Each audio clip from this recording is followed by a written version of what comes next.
Hi guys, happy Homebrew Wednesday. Intermezzo here. I'm going to have a quick update this week because not much happening on the brewing front. I was away last week for a family wedding, so didn't do a whole lot. But I do want to give a couple of quick updates. I have not tasted the Surly Bender, and we're going to do it today, and we're actually going to taste two of them. This is the Surly Bender that's on tap.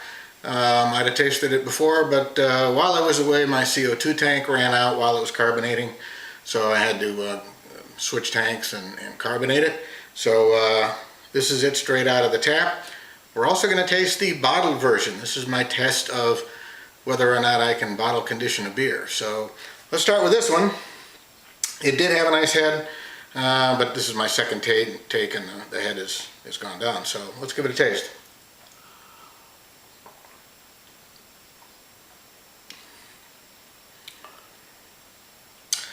Very nice, very close to what I remember Bender being. Got a nice hoppy taste, not too hoppy, and balanced with a nice malty taste, which is why I like it. And it's got a little bit of roastiness, it's got some good mouthfeel because of the oats that are in it. So I'm pretty happy with the way this came out. So, this is now the test, and you guys, I've mentioned a couple of times, this is the first time I bottle conditioned a beer in over 25 years. So I'm a little worried.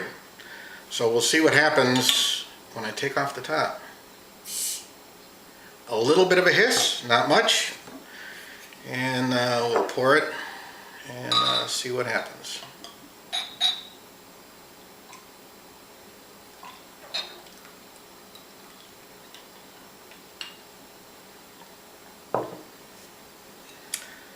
Okay, a little bit of a head. I can see a couple bubbles rising up, but not much head, and it's dissipating pretty quickly. If you remember, I mentioned that I bottle condition this using dark Belgian candy sugar, which is what I'm going to be using for my SJ pour beer when I bottle it tomorrow or on Friday. So this is carbonated a little bit. I may increase the amount of priming sugar that I use then, and we'll give it a taste. I expect it to be a little bit different than the standard beer because I did use the dark Belgian candy sugar.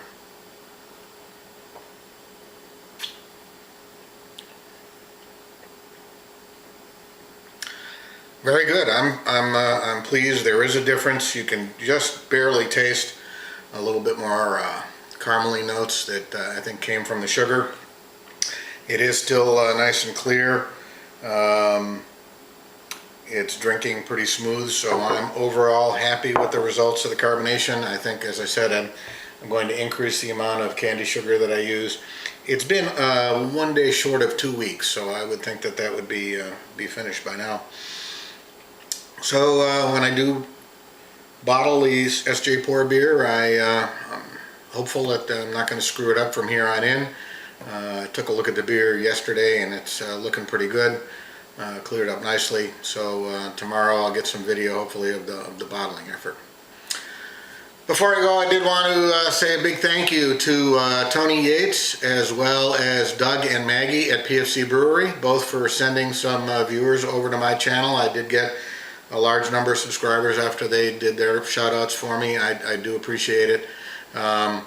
I did make, comment that I'm not sure how many people find this interesting. Tony Yates made a comment, and it's very fair, that it's not about how interesting it is, it's about the community. And that's why I'm doing the videos, is because I learned an awful lot from watching videos from other folks when I got back into brewing, and I did appreciate the stuff, and I did want to give back and be a part of the community. So that's why I'm doing this.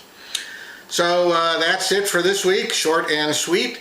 As I said, next week I'll have an update on the SJ Pour beer, and also it looks like I'm going to be refurbishing a keg, so I may make a video of that, either for Homebrew Wednesday or as a separate video, because some things that maybe people could pick up on that aren't familiar with actually tearing down and replacing parts and things like that. So I might do that. So cheers, happy Homebrew Wednesday.